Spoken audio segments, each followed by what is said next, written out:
Welcome to Being Human. I'm your host, Steve Cuss, joined by a special guest, my son, Andrew Cuss.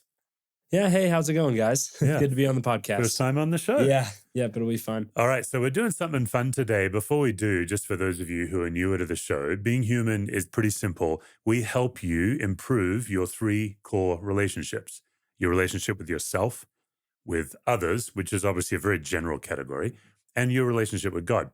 And what we do is we look at all the anxiety dynamics that infect those relationships. What tends to happen is when we're anxious, we're no longer human sized. So being human is all about noticing and naming the anxiety triggers that infect our relationships so we can be human sized. We mentioned the relationship with God. Sometimes that relationship is tricky. We often don't think about our relationship with God through anxiety dynamics, but actually it's a big factor. So every episode on Being Human, even though many of our audience join us on audio only, we light a candle and we do it just to take a moment in our crazy life to relax into God's presence. And those on video, we get to see the candle, just a visual reminder that God is light and in him is no darkness at all, as John reminds us. You know, coming into the Christmas season, a great time to remember that we can relax into God's presence anytime we want.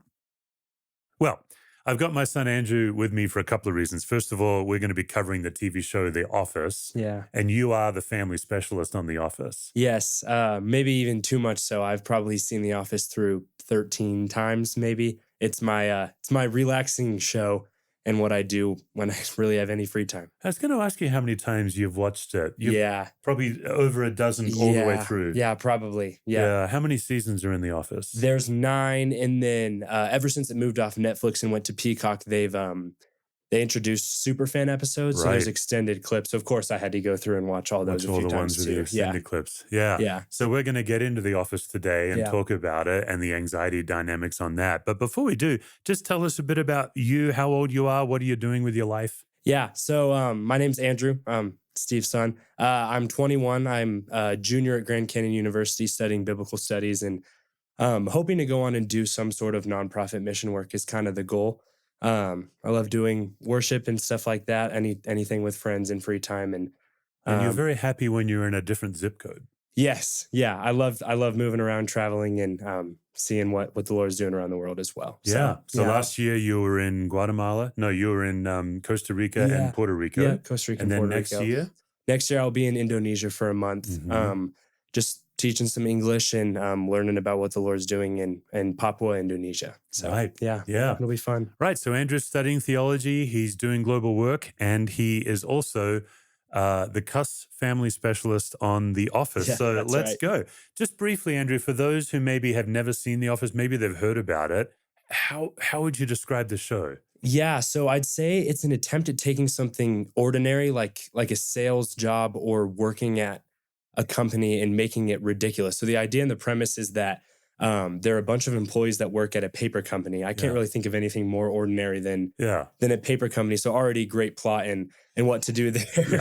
Yeah. And it's kind of going through the lives of probably it focuses deeply on about 8 people, like in the core, and then there's a few others as well, but focusing on their life and how they come to be. And there's a lot of character development, but a lot of it is comedy and satire. And I mean, Steve Carell is an amazing actor, and he's probably the most famous in The Office, but also just like showing how the characters develop with having an insane comedic effect on it as well. And we should point out for the purists, there's the British Office and then there's the American Office. Yes. The British Office, I don't think lasted very long. I think as soon as the American Office took off, it started to take a back burner. I do need to point out for the British Office fans, what actually happened is Ricky Gervais, the founder of the British Office, only likes to do 2 or 3 seasons and That's then quit right. it. And then he licensed it to America.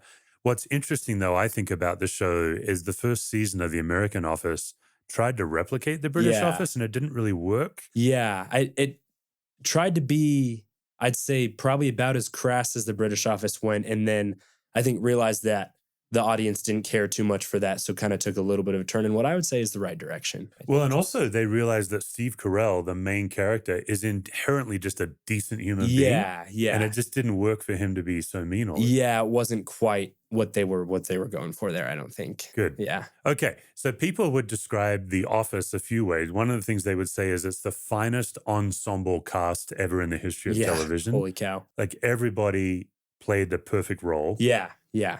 The other thing is that they are making comedy out of anxiety patterns. Do Mhm. you know anybody that is really uncomfortable watching The Office? Yeah, so mom actually my mom gets quite uncomfortable watching The Office, and my mom has a lot of kind of sayings in shows and movies, and "oh gosh" is one of them. Yes. And I think there's at least 10 "oh goshes" per episode or the "what is he doing?" Yeah. Mom cannot stand the maybe secondhand embarrassment is the Yeah. right way to put it that The Office brings because it is so cringy in a way that you're like, you Yeah. cringe and you can't watch anymore, but that's part of what makes it so funny Yeah, and they beautiful. indefinitely Yeah.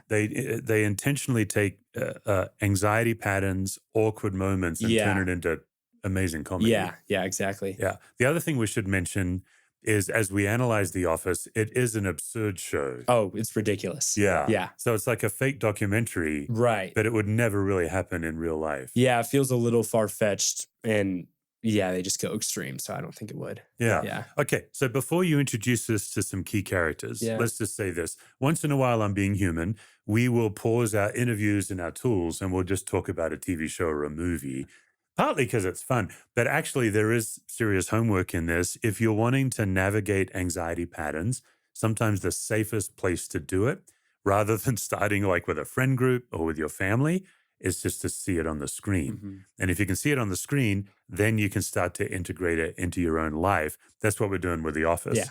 Okay, tell us about a few of these characters. Let's start with Michael. Yeah, so Michael is the manager of Dunder Mifflin, which is the paper company, and yeah, he just is there to be goofy. He loves attention. He once said that would he rather be feared or loved? He wants people to be scared of how much they love him, Right. and I feel like that is a quote that defines Michael Scott really well. And he is constantly trying to seek the approval of other people, and is very important to him that he is loved, and that's been his whole life. I think it's interesting. He didn't have a father figure growing up, and that shows in just the way that he needs attention and needs to be liked. Um, and yeah, so he is the star in the first 7 seasons and probably the central comedian, but he knows that he's funny, but not everyone else thinks he's as funny as he thinks he is. Yes. Yeah. Okay. Dwight's his second in command. Tell us a bit Yeah. about Dwight. Yeah, Dwight is the classic, like he's known as the assistant to the regional manager, not quite assistant regional manager. He's not quite good enough to be second in command, but he will do anything to make Michael feel seen and loved. He takes Michael's emotions very seriously as well as his own. So if Michael likes something, Dwight has to like it. And it's kind of no nonsense, like um, strictly, I don't maybe not business because he is kind of comedic, but he doesn't put up with um any silliness that is affecting him in a negative way. Yeah. And Dwight is profoundly enmeshed with Michael. Yeah. So Yeah. Dwight is always checking Michael's mood. Yeah. So Dwight knows how to be. Right, right. If Michael's not okay, then Dwight is not okay. Yeah. And it honestly affects the whole room as Yeah. well. Then the It's rest not, of the office is not okay. yeah. Okay. Then we have Jim and Pam. Yeah, Jim is another salesman, and it's interesting. His journey is interesting and kind of starts very careless, and he kind of sees the office as a joke. Yeah. Like he starts Pam's engaged to someone else, but he has this big crush on Pam. So he starts pranking Dwight for the fun of the crowd, but also to try and impress Pam. Yeah. And yeah, kind of in the first few seasons, very careless, kind of seems above it all, and a little bit smug almost. Yeah. Mocking a lot. Yeah, a lot of mocking, a lot of honestly gaslighting in his pranks with Dwight as Yeah. well. But usually I'd say probably most people's most normal character. If they were to like peg a character in the office is the most normal or most human, it'd probably be Jim. Yeah. Yeah. Good. Okay, and then we have to mention Jan, of course. She features. We're gonna look at one episode of The Office, and Yeah. Jan is a big main player in that. Yeah, Jan, just as we're talking about anxiety, tends to be the most anxious person in the room and carries it the most, and it's prevalent, and she's constantly trying to dump it on other people. And I don't know if it'd be too far to say that she's almost psychotic, like Right. in the mind, not healthy in any way, but also her way of thinking is like borderline narcissistic and then just breaks down. And so we watch in the first few seasons of The Office, she's kind of Michael's boss. And then we watch her slowly start to deteriorate as people above her start to watch how destructive she is. Yeah. And honestly, it's like a good lesson for leadership as well. Like you kind of see Jan start pretty high. And then once people figure out who she actually is, she gets out pretty quick. Yeah, it's interesting in the early episodes, she seems like a normal, strong personality boss. Yeah. Yeah. And I think we've all had relationships like this where you peel the layer off somebody and crazy is underneath. Like Yeah. the layer of reasonableness gets exposed, and that's really And Jan. almost out of nowhere too. It's Yeah. like it's pretty unexpected and it's pretty like what? Where did Yeah. that come from? Yeah, it's been there all along, but you didn't see it. And the key for this episode is Jan is Michael's boss, but they end up in a relationship. Yeah. They're living together. Yeah. Remember, we're not going to feature it on this episode, but in an earlier episode when they start dating, they had to sign A love contract, Michael called it. Yeah. with HR. Yeah, they did disclose their work relationship to HR. Yeah. Yeah. And Jan's pretty ticked off that Michael signs every I with a love With heart. a heart above the eye. Yeah. It says a lot about him. There's several characters on The Office, but the last two we need to know about for this episode is Andy and Angela. Yeah, and a little more of a backseat character in this episode. They kind of just got invited because they're another couple. Yeah. Andy, very cheerful, almost annoyingly so. Yeah. And I think even when it comes to when he senses stuff in the room, his first reaction is positivity and cheerfulness, but Yeah. it may not be a healthy response. It's almost trying to force it a little bit. Yeah. And then Angela would be polar opposite. It's ironic actually. She's kind of portrayed as the Christian good girl, Yeah. but she is probably the most immoral character on the show, Yeah. and like very judgmental, very strict values that she doesn't even hold for herself. But almost like no one wants to be around Angela. Like everyone talks about how much of a pain in the butt she is, and Yeah. so it's interesting. Andy and Angela are dating in this episode, and it's the most opposites attract type thing that I think I've ever seen. Yeah. Yeah. And then there's a little love triangle going on because Dwight and Angela used to date, Yeah. and Dwight still has feelings for Angela, Yeah. and that carries on through the whole show. Yeah.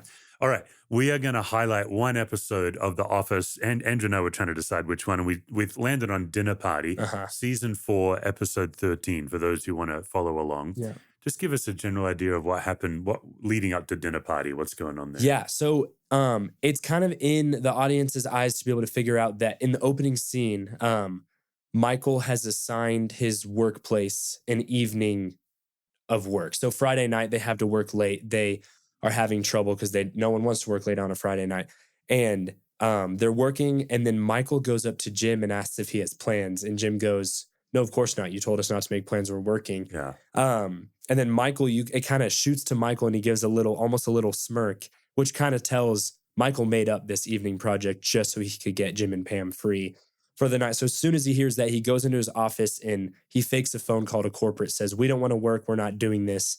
Ends the fake call, talks about how they dodged a bullet, says we should celebrate with dinner and drinks, and invites Jim and Pam to go over. And Jim is speechless. He's like, I can't say anything. It even cuts to Jim saying, "Michael's invited us over 9 times. We've never been able to say no, and he's got us." And then Jim goes, "I'm beginning to think there wasn't actually a project." And when Michael asked Jim, Jim looks straight at Pam, trying to honestly cast the anxiety, I think, on Pam, hoping Pam has a reason not to go to dinner, and she's speechless too. So they end up getting in trouble and having to go to dinner. Yeah. And then Michael invites, Dwight goes, "Oh, Michael, what time should I be arriving?" Dwight's single at this time.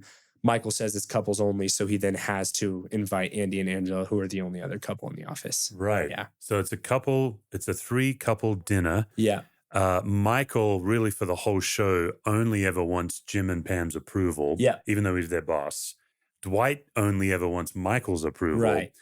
And so here is this dinner, but the last thing that Jim and Pam want is to be around Michael's girlfriend, Jan. Yes. Because she's crazy. Yeah. She's a lunatic. And their solution so far has been avoidance. Yeah. And very good too. I mean, anytime that you've seen, there's been times where Michael's kind of invited them over. And there was even one time where Michael had a busy night and Jim and Pam were free. So Jim tossed out a lob to Michael, say, "Hey, we'd love to come over for dinner." Knowing that he's busy. Yeah. That's a good Yeah, trick. it is a good trick. Okay, so let's talk about some of the dynamics. Let's start with differentiation of self.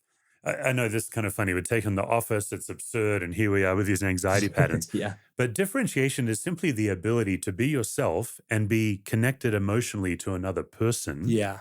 without needing like their emotions and your emotions to be the same. That's enmeshment. Or the opposite being detachment, where you have to make space from someone else so you can be okay. So, an enmeshed person is like when mama ain't happy, ain't nobody Yeah. happy. A detached person is like, I'm going to be above it all.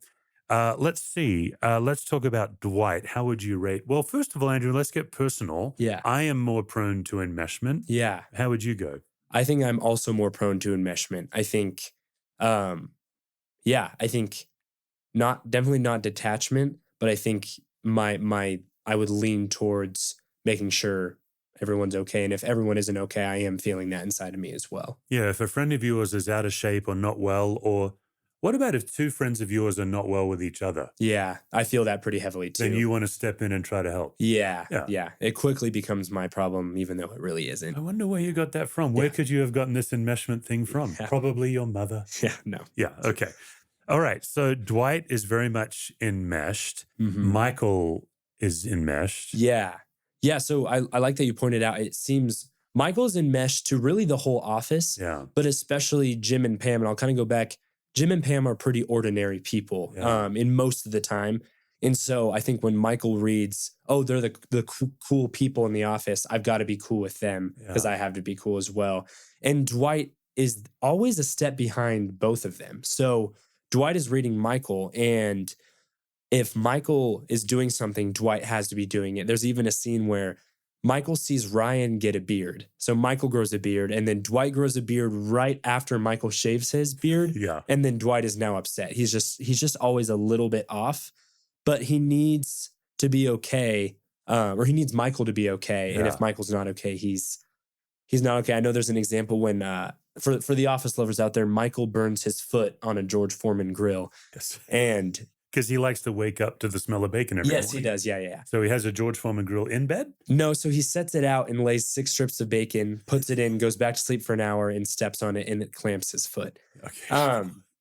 Yeah, and so Dwight comes into work, hears the phone call of Michael asking for help, and Dwight's the first out of there, and Michael says, "No, please don't send Dwight." And then Dwight crashes into a pole and has a concussion. So goes as far to really risk, his health and his life for Michael's safety. Yeah. So that's kind of a more caring example, but it's very common that whenever Michael says something, Dwight's the first to agree with it. Yeah. And even to go extreme with it. If no one else is agreeing with it, then they're wrong. So if Dwight were here, he would be saying that he struggles to know where he ends and Michael begins. Right. They're kind of one person. Interconnected, yeah. Yeah. So one little takeaway you can consider for our audience is if you are prone to be over helpful, which both Andrew and I are prone to do. Yeah. When somebody is hurting, we are both prone to enmesh, which means that we tend to rush in to help, thinking that's what God wants us to do, when sometimes it's just our anxiety pattern. That's Dwight in a nutshell. Yeah. Now, let's talk about Jim, because when I do my anxiety workshops at organizations, I'll play this fabulous game, and you can imagine how fun this game is. Let's talk about differentiation on the screen. Yep. People love the game. And a lot of people will tell me Jim is a differentiated character. Yeah. What's your take on that? Yeah, I don't think so. I would say it depends on when you're starting to watch. Mhm. At the beginning, absolutely not. I'd say he goes the other way to detachment. Yeah. And yeah, it kind of uses, I don't know if it's an act or if it's him coping with his emotions, but he doesn't know what to do when he's uncomfortable, so he comes in kind of above the whole thing. Yeah. We see it when he's pranking Dwight, and obviously a lot of that is for Pam's attention and to try and get her to fall in love with him, but also he kind of sees it as it's kind of his main character is making Dwight uncomfortable, almost like the more I watch it, painfully so. Yeah. And like it really is gaslighting, and it's pretty, I know it's funny to the audience, but it actually is hurting It's Dwight. very cruel. Yeah, it Yeah, is. Jim's Yeah. quite a cruel person early Yeah. on. And very like there have been a few other characters throughout the show who have approached him for his lack of care and his anytime anything turns serious, it's too serious for him, so he has to turn it into something funny. Yeah. Um, and if it is funny, he kind of has to be the one to make it funny. When other Yeah. people are doing it towards him, he has a hard time. Yeah. So one of the things you can be looking for with detachment is when things get anxious, you need distance from Yeah. it. So that happened in this episode of the dinner party. Yeah. Yeah. So obviously, on the first, when they first walk in, Jim and Pam notice, okay, this is a train wreck. This is like Michael and Jen are already super, super high strung and anxious.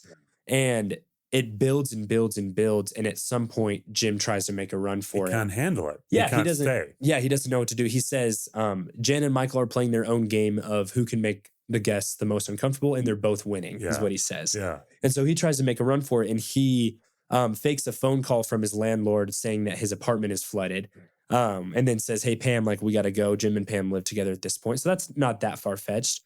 And then Michael goes on to say, "Oh well, you don't need two of you for that," and gets Jim really puzzled again. And so Jim doesn't know what to do with that. So he says, "Actually, you know what, Pam, you have a good night. I'm going to head in," and leaves his fiance at the will of in his super anxious room because he can't handle it and he has Yeah. to get out of there.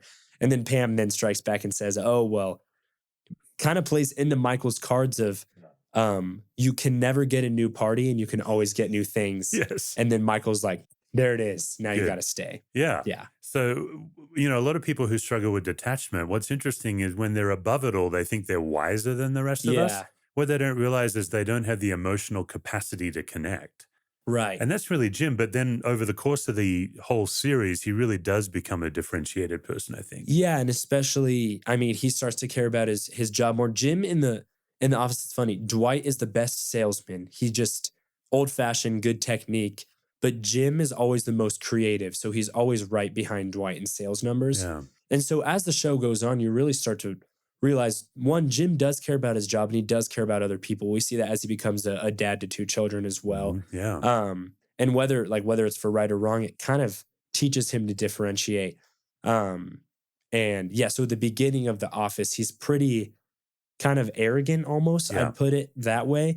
And as the show goes on, he starts to really become honestly more human sized and Yeah. in the way that he loves others, he loves his job and carries out what he cares for. I find it fascinating, Andrew, because I think in the British office, the characters don't grow a whole lot.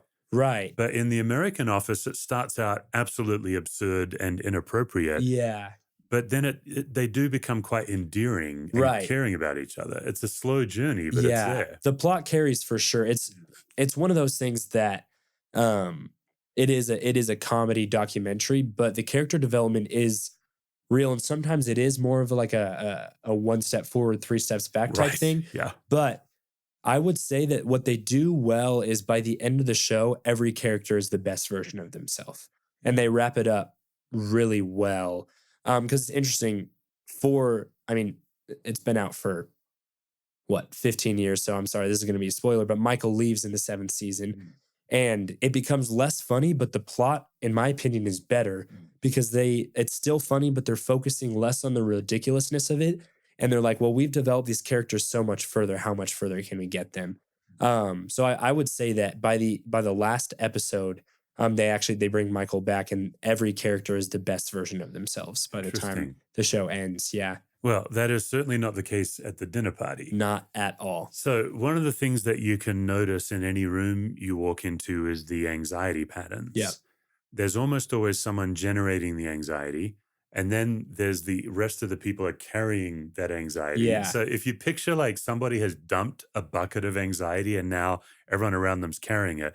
And then what's interesting is the micro adjustments that the carriers make to make sure that it's never addressed. Yeah, So, who's the most anxious person in the room, do you think, at the dinner party? definitely Jan.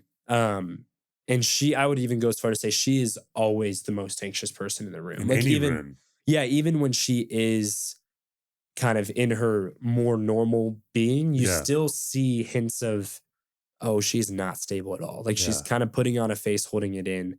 But especially at the dinner party, I mean, from the first time you see her, she is like, you're like, oh, this is gonna be bad. Yeah. Yeah. Yeah. And so Jan and Michael take their guests on a tour of the apartment, Yes. and we end up in their bedroom, which is uncomfortable enough. Yeah. But that's when we learn something about the sleeping arrangement. Yeah, Jan has a space issue on what looks like a California king bed, and so she's taken a little, I don't know what you'd Like a call it. footstool, Yeah, a footstool like that's a bench.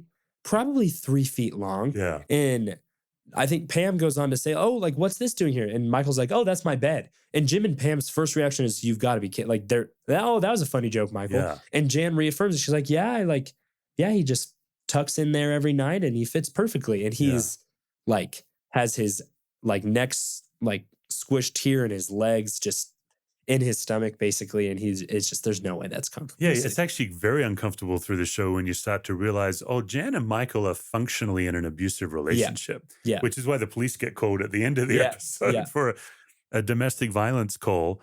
But actually, the idea of Jan sleeping alone in a California king bed, relegating Michael to, we'll call it the bench, yep, is a great metaphor for the way anxiety, some of us get bigger and some of us get smaller. yeah, And so Jan's getting bigger, taking up all the space. yeah. And she always gets bigger. Like she never results down. I'd say Michael actually always does get smaller Yeah. when there is an anxious place. Even like an episode I just watched, they're all roasting Michael and he can't take it anymore, so he leaves for a day without contact. Like he Mhm. just instead of getting bigger, he always does get smaller. And then sometimes what people do is they get smaller, smaller, smaller. They can't stand it, and then they blow up, Yeah, which he does in this episode. If I think about yeah, it, another anxiety pattern we see is with Angela and Andy. yeah, Andy is like anxiously cheerful. yeah, Angela is frosty and cold, yes, yeah, and that's a pattern between them. yeah. The whole time. I mean, they start dating, and even when Andy asks Angela out, she is very like fine. And then when they're engaged at this point, when Andy asks Angela to marry him, or I guess maybe they're not engaged at this point, but even like into the future when Andy asks Angela to marry him, she says okay. She Yeah, doesn't say like I will or yes, or I mean it's in front of a whole bunch of people and Andy says, "Will you marry me?" And she says okay. Like yeah. she's just always she doesn't have much depth for cheerfulness. Yeah. Yeah. She's doing the minimum standard, which is really less than the standard of any relationship. Yeah. Yeah. Yeah. And so if you then picture like a relationship, again, maybe you've seen people like this, where what's going on is Angela's doing the minimum required, which makes Andy overfunction. Yes. So Yeah. he's then like militantly cheerful all the time. Right. And it goes the other way too. I think you kind of put it pretty when we were talking about this, it's like a seesaw a little Yeah. bit where if Andy is overly cheerful, then Angela needs to kind of make a rude remark in order to tip it a little To more in her keep it all favor. balanced. Yep. And Andy does the same thing every time with her. He's always treating her well. And when she's being rude, his first response is, okay, well, how much more can I treat More her well? cheerful. Yeah. Yeah.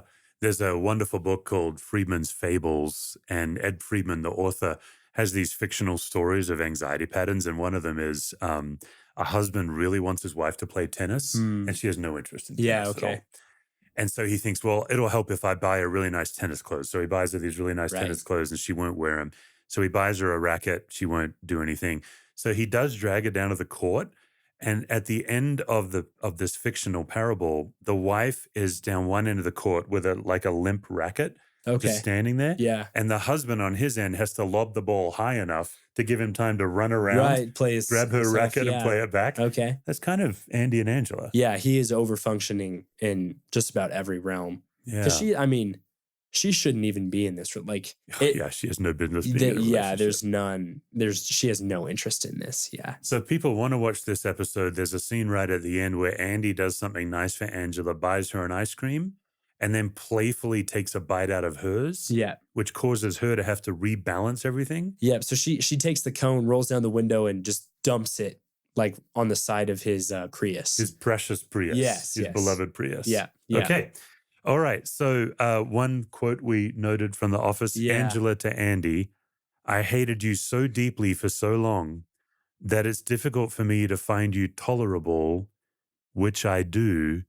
And that just made him so happy. Yeah. I mean, it was probably one of the only compliments he got from Angela. And that's not really a compliment. Like that's a, hey, I hated you and now I hate you a little less. But Andy sees that as an absolute win.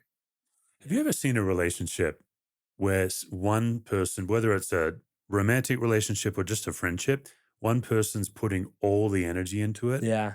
and the moment they stop trying, there's no relationship left? Yeah.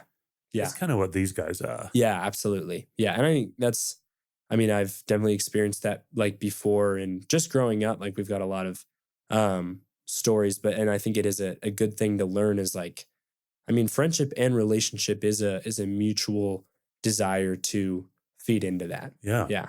Yeah. So if you are prone to enmeshment like we are, and you're prone to over functioning, which we Hmm. both are prone to, you do have to be careful that you are not taking up like 80 or 90% of the relationship, Yeah. and that you're not putting in all of this energy and all of this energy while the other person's kind of leaking it out the back. And it's hard to notice at first It too. is. Like I think Yeah. for me in the past, what's helped is I've usually had to have someone come up to me and kind of let me know, like, hey, this is what I'm noticing from the outside. Yeah. How does this feel to you? And my first response is no, of course not. Like, Yeah. push that away. Like, I'll chase, chase, chase. And you're probably the same way. Yeah.